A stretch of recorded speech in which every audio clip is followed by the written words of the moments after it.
आज हम बात करने जा रहे हैं एक ऐसी किताब के बारे में जिसने दुनिया भर में लोगों की सोच और फाइनेंशियल बिहेवियर को हमेशा के लिए बदल दिया। The psychology of money by Morgan Housel. Morgan Housel एक अवार्ड विनिंग फाइनेंशियल राइटर और पार्टनर हैं कोलैबोरेटिव फंड में। उनका करियर फाइनेंस और ह्यूमन बिहेवियर के इंटरसेक्शन पर बेस्ड है, यानी लोग एक्चुअली में पैसे के साथ क्या करते हैं और क्यों करते हैं। इस किताब का सेंट्रल मैसेज ये है कि फाइनेंशियल सक्सेस का टैलेंट या इंटेलिजेंस से ज्यादा ताल्लुक इमोशंस, बिहेवियर और माइंडसेट से होता है। मतलब फॉर्मूले और स्प्रेडशीट से ज्यादा सेल्फ कंट्रोल और पेशेंस का रोल होता है।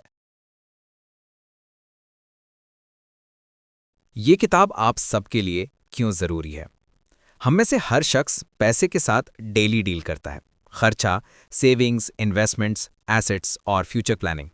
लेकिन हम में से बहुत कम लोग पैसे की साइकोलॉजी को समझ पाते हैं। अगर हम इमोशंस को कंट्रोल नहीं करते, तो चाहे हम कितना भी अर्न कर लें, हम कभी फाइनेंशियली सिक्योर नहीं हो सकते।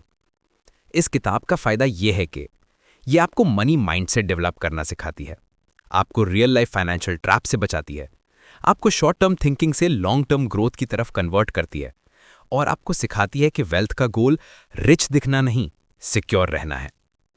चाहे आप स्टूडेंट हैं, job holder, business owner, freelancer या फैमिली केयरटेकर, ये किताब आपके सोचने का तरीका हमेशा के लिए बदल देगी। Chapter 1 no one is crazy.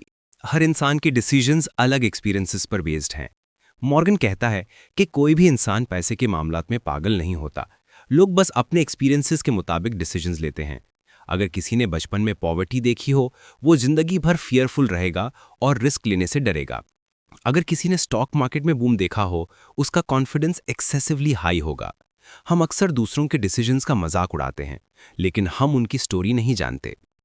Real life application. अपने फाइनेंशियल प्लान को अपने एक्सपीरियंसेस और गोल्स के मुताबिक डिजाइन करें। दूसरों की कॉपी ना करें। उनके रिजल्ट्स उनके सर्कमस्टेंसेस की वजह से आए। Chapter 2 luck and risk. Commission नहीं, कंडीशंस डिफरेंस बनाती हैं। सक्सेस कभी 100% मेहनत नहीं होती, लक का भी रोल होता है। और फेलियर कभी 100% मिस्टेक नहीं, रिस्क का भी रोल होता है। एग्जाम्पल, बिल गेट्स लकी थे कि उनके स्कूल में कंप्यूटर अर्ली अवेलेबल था, लेकिन पॉल एलन, उनका कॉलीग, अर्ली डेथ का विक्टिम बना। Pure risk factor. Real life application. अपनी सक्सेस पर हम्बल और ग्रेटफुल रहें। दूसरों के फेलियर्स पर जजमेंटल न बने। रिस्क मैनेजमेंट को फाइनेंशियल प्लानिंग का कोर कंपोनेंट बनाएं। Chapter 3 never enough. Grid is the enemy of wealth. इस चैप्टर का सेंट्रल क्वेश्चन है, कब रुकना है। कई सक्सेसफुल लोग इसीलिए कोलैप्स हो गए क्योंकि उन्हें कभी इनफ फील नहीं हुआ। जितना ज्यादा हमें मिलता है, उतना ज्यादा हमें लगता है कि कम है। Application. Clear financial milestone define करें। सोशल कंपैरिजन बंद करें। जो हासिल है उसकी शुक्रगुजारी सीखें। Chapter 4 compounding. Small, slow, steady growth becomes massive. Compounding का मैजिक ये है कि स्मॉल ग्रोथ लॉन्ग टर्म में अनइमेजिनेबल रिजल्ट्स देती है। वॉरेन बफेट ने अपनी वेल्थ का 99% 50 साल की एज के बाद बनाया, सिर्फ कंपाउंडिंग की वजह से। एप्लीकेशन। अर्ली सेविंग और इन्वेस्टिंग स्टार्ट करें, चाहे अमाउंट छोटी हो। गेन्स को री इन्वेस्ट करें। टाइम को अपना बेस्ट फ्रेंड बनाएं। Chapter 5 getting wealthy versus staying wealthy. Wealth build करना एक स्किल है, लेकिन वेल्थ मेंटेन करना एक अलग skill. Staying wealthy requires humility, fear and Paranoia. सबसे ज्यादा लोग अपनी वेल्थ लूज करते हैं ओवर कॉन्फिडेंस, ईगो और अननेसेसरी रिस्क की वजह से। Application. Always keep emergency fund. Over borrowing avoid करें। कभी ऑल इन डिसीजन ना लें। Chapter 6 freedom. मनी का सबसे बड़ा पर्पस।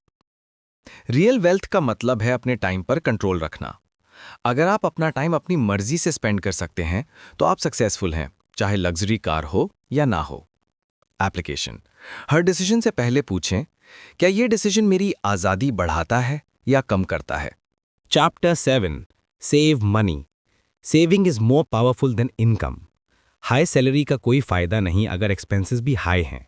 सेविंग सिक्योरिटी, कॉन्फिडेंस और चॉइसेस देती है। एप्लीकेशन। लाइफस्टाइल इन्फ्लेशन अवॉइड करें। Monthly saving must have plan at least 20 to 30%। Chapter 8 reasonable greater than rational. Financial decisions perfect नहीं हो सकते। ह्यूमन साइकोलॉजी इमोशनल होती है। रीजनेबल डिसीजन जो आप लॉन्ग टर्म फॉलो कर सके रैशनल से ज़्यादा पावरफुल होता है। एप्लीकेशन, अपनी इन्वेस्टमेंट स्ट्रैटेजी सिंपल रखें। Follow consistency over perfection. Chapter 9, You're not alone. Control your emotions. Stock market और लाइफ दोनों अनप्रिडिक्टेबल हैं। लोग पैनिक में डिसीजंस लेकर सब लूज कर देते हैं। एप्लीकेशन, मार्केट क्रैश में पैनिक सेलिंग ना करें, शॉर्ट टर्म नॉइज इग्नोर करें, लॉन्ग टर्म विजन बनाकर चलें। Key takeaways.